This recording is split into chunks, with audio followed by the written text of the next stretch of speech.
اعوذ باللہ من الشیطان الرجیم بسم اللہ الرحمن الرحیم الصلاۃ والسلام علیکہ یا سیدی یا رسول اللہ الصلاۃ والسلام علیکہ یا سیدی یا حبیب اللہ۔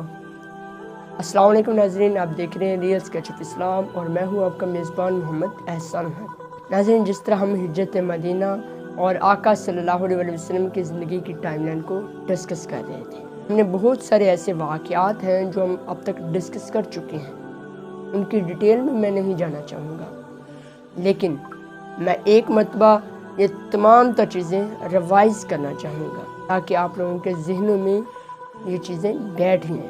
نمبر 1 پہ ہم نے ڈسکس کیا تھا کہ آقا صلی اللہ علیہ وآلہ وسلم کی زندگی سے پہلے،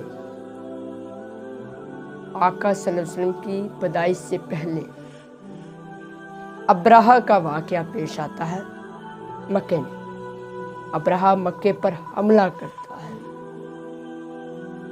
جس سال ابرہہ مکے پر حملہ کرتا ہے اسی سال میرے آقا صلی اللہ علیہ وسلم اس دنیا میں تشریف لاتے ہیں۔ آقا صلی اللہ علیہ وسلم کی پیدائش سے پہلے آپ کے والد گرامی جناب حضرت عبداللہ رضی اللہ تعالی عنہ اس دنیا سے پردہ فرما جاتے ہیں۔ تو ناظرین آگے بڑھتے ہیں۔ جب آقا صلی اللہ علیہ وسلم کی عمر مبارک 6 سال ہوتی ہے، میرے نبی 6 سال کی عمر کو پہنچتے ہیں، تو آپ کی والدہ حضرت آمنہ رضی اللہ تعالی عنہ اس دنیا سے انتقال کر جاتی ہیں۔ وہ کس طرح انتقال کرتی ہیں، وہ کیا حالت تھی، یہ بھی ہم ڈسکس کر چکے ہیں۔ وہ سفر کی حالت میں انتقال ہوتا ہے ان کا۔ تیسرے نمبر پر ہم نے دیکھا کہ جب میرے نبی صلی اللہ علیہ وسلم 8 سال کی عمر کو پہنچتے ہیں تو آپ کے دادا حضرت عبدالمطلب اس دنیا سے رخصت ہو جاتے ہیں۔ آقا صلی اللہ علیہ وسلم کی عمر مبارک 12 سال ہوتی ہے۔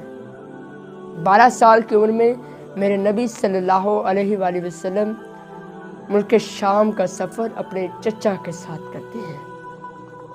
اس سفر میں ہم نے دیکھا، یہ سفر بڑا امپورٹنٹ تھا، اور اس سفر میں ہم نے یہ دیکھا کہ عیسائی راہب کا ایک واقعہ پیش آتا ہے۔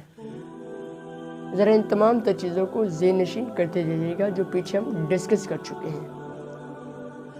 اب آقا صلی اللہ علیہ وسلم کی زندگی تھوڑا اور آگے بڑھتی ہے۔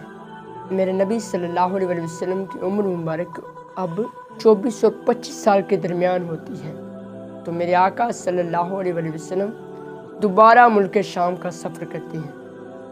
یہ سفر ہم نے دیکھا کہ اس کا مقصد کیا تھا، یہ کیوں کیا، یہ ایک تجارتی غرض سے کیا۔ حضرت خدیجہ رضی اللہ تعالی عنہ کا سامان لے کر ملک شام کا سفر کیا۔ آگے بڑھتے ہیں۔ جب میرے نبی صلی اللہ علیہ وسلم کی عمر 35 سال ہوتی ہے تو حجر اسود کا واقعہ ہم نے دیکھا کہ حجر اسود کا واقعہ کس طرح شدت اختیار کر کیا۔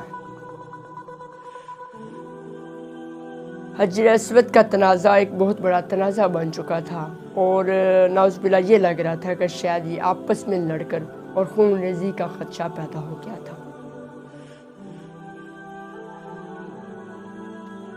آقا صلی اللہ علیہ وسلم نے حجر اسود کو اپنے ہاتھوں سے خود تنصیب کیا، خود لگایا۔ اس کا فیصلہ آقا صلی اللہ علیہ وسلم نے کیا۔ جب میرے نبی صلی اللہ علیہ وسلم کی عمر مبارک 40 سال ہوتی ہے، آقا 40 سال کی عمر میں پہنچتے ہیں، تو غار حرا میں پہلی وحی نازل ہوتی ہے۔ اقرأ بسم ربک الذی خلق، یہ آیات پڑھائی جاتی ہیں۔ پڑھانے والا کون ہے؟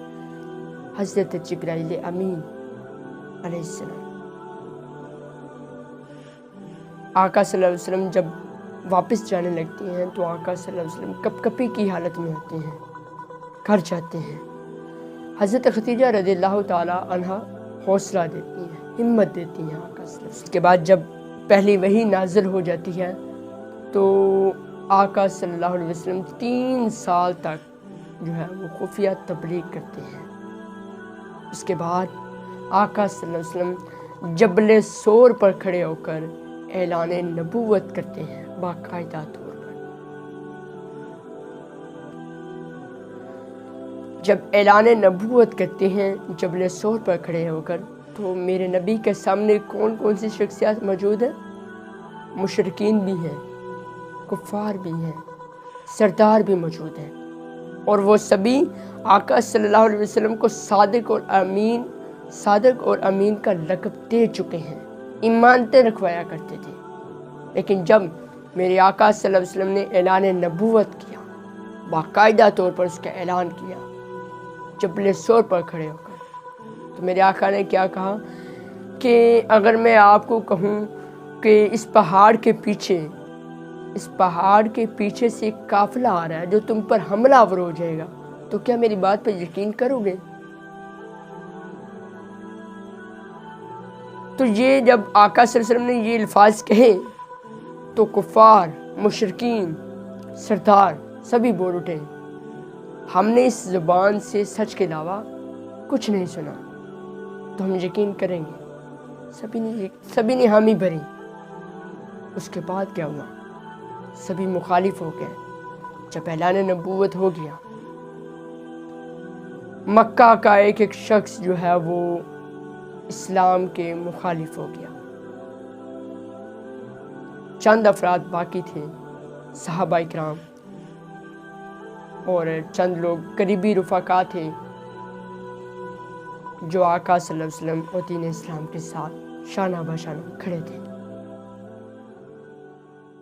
اب جب اعلان ہوتا ہے تو سارے مخالف ہو جاتے ہیں، آقا صلی اللہ علیہ وسلم پر اور میرے نبی کے رفقا پر ظلم کی انتہا کر دی جاتی ہے، اور اتنی ظلم کی انتہا کر دی جاتی ہے، ہم نے دیکھا 7 نبوی سے لے کر 9 نبوی تک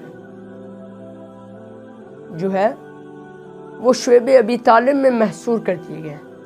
شعیب ابی طالب کا واقعہ ہم نے بڑی ڈیٹیل سے ڈسکس کیا۔ شعیب ابی طالب میں سوشل بائیکاٹ کا اعلان کیا گیا، ہر طرح کے بائیکاٹ کا اعلان کیا گیا اور محصور کر دیا گیا۔ ناظرین، اس کے بعد آتا ہے 10 نبوی۔ یہ سال بڑا غم کا سال تھا، بہت کٹھن سال تھا، بہت مشکل سال تھا۔ ایسے سینیریو میں ہمت کی ضرورت ہوتی ہے، کوئی حوصلہ دینے والا ہو، لیکن حوصلہ دینے والے، ہمت دینے والے 2 اہم شخصیات کا انتقال ہو جاتا ہے، جناب حضرت ابو طالب اور حضرت خدیجہ الکبریٰ رضی اللہ تعالی عنہا کا انتقال ہو جاتا ہے۔ اس سال کو میرے نبی نے غم کا سال کہا۔ یہ بہت کٹھن سال تھا،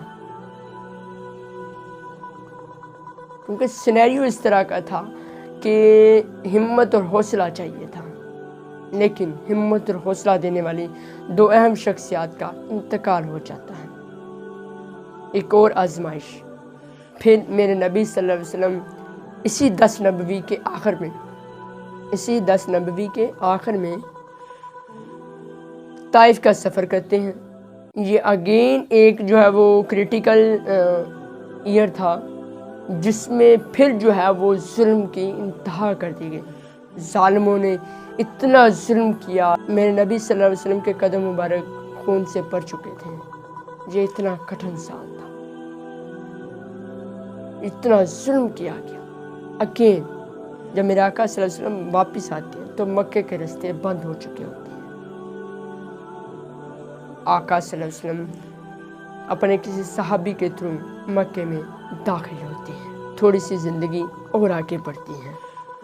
اب 11 ہجری آ جاتا ہے، سفر معراج ہوتا ہے۔ سفر معراج آقا صلی اللہ علیہ وسلم کو عرش معلیٰ پر لے کے جایا جاتا ہے۔ سفر معراج کا پورا واقعہ ایک اپنی مثال آپ ہے۔ اس کے بعد جو ہے وہ ہجرت مدینہ کا واقعہ پیش آتا ہے۔ اس سے پہلے ہم نے دیکھا، ہجرت مدینہ سے پہلے ہم نے دیکھا کہ کفار کس طرح دارالندوہ میں بیٹھ کر سازشیں تیار کر رہے تھے، خفیہ میٹنگز ہوئیں کفار کی طرف سے۔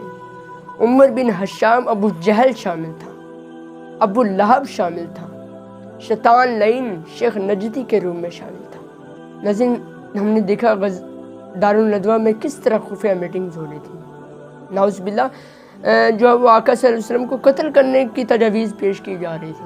3 تجاویز پیش کی گئیں، یہ بھی ہم نے دیکھا۔ 3 تجاویز کون سی تھیں؟ تینوں تجاویز میں پہلے تو یہ تھا کہ ان کو قید کر دیا جائے، دوسرا یہ تھا کہ ان کو جلا وطن کر دیا جائے، تیسرا نعوذ باللہ عمر بن حشام کا دیکھیے کہ وہ کیا تجاویز دیتا ہے کہ محمد صلی اللہ علیہ وسلم کو نعوذ باللہ قتل کر دیا جائے، جس پر شیطان لعین جو شیخ نجدی کے روم میں تھا انتہائی خوش ہوتا ہے۔ پھر یہ جو منصوبہ بنایا گیا، اس پر عمل پیرا ہونے کے لیے 7 قبائلوں کو اکٹھا کیا گیا، 7 قبائلوں کے 7 نوجوان لیے گئے، اور وہ 7 نوجوان کاشانہ نبوت صلی اللہ علیہ وسلم کو اپنے حصار میں لے چکے تھے۔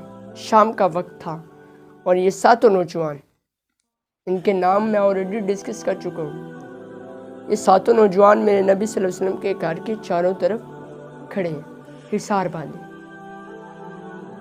اور گالم گلوچ اسلام کے خلاف اور فول بک رہے ہیں، اپنا ٹائم پاس کر رہے ہیں، لیکن ان کو خبر تک نہ ہوئی کہ میرے آقا صلی اللہ علیہ وسلم کس طرح ان کے درمیان سے گزر کر چلے گئے اور کفار اور مشرکین کے منصوبے پر پانی پھیر دیا۔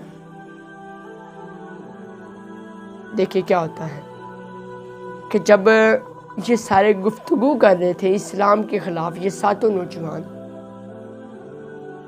تو میرے نبی صلی اللہ علیہ وسلم سورہ یاسین کی تلاوت کرتے ہوئے باہر آتے ہیں، دروازہ کھولتے ہیں۔ جب دروازہ کھلتا ہے ان کے سروں پر مٹی ڈالتے ہیں، آقا صلی اللہ علیہ وسلم سورہ یاسین کی تلاوت ساتھ ساتھ کر رہے ہیں، اور یہ اتنے اوندے ہو جاتے ہیں ان کو اپنا پتہ ہی نہیں ہوتا کہ یہ دنیا میں ہے بھی یا نہیں، یہ ساکن ہو گئے، تلوار اٹھانا تو دور کی بات، ان کو اپنا پتہ نہیں تھا۔ میرے آقا صلی اللہ علیہ وسلم ان کے درمیان سے گزر کر جو ہے وہ حضرت ابوبکر صدیق رضی اللہ تعالیٰ عنہ کے گھر تشریف لے جاتے ہیں، اور آقا صلی اللہ علیہ وسلم پھر آگے جو ہے وہ ہجرت مدینہ کا سفر سٹارٹ ہوتا ہے۔ تو ناظرین آگے کیا ہوا، آگے جاننے کے لیے دیکھتے رہیے ریلز کیچپ اسلام۔ اب تک کے لیے اتنا ہی، اپنے میزبان محمد احسان کو دیجیے اجازت، اللہ حافظ۔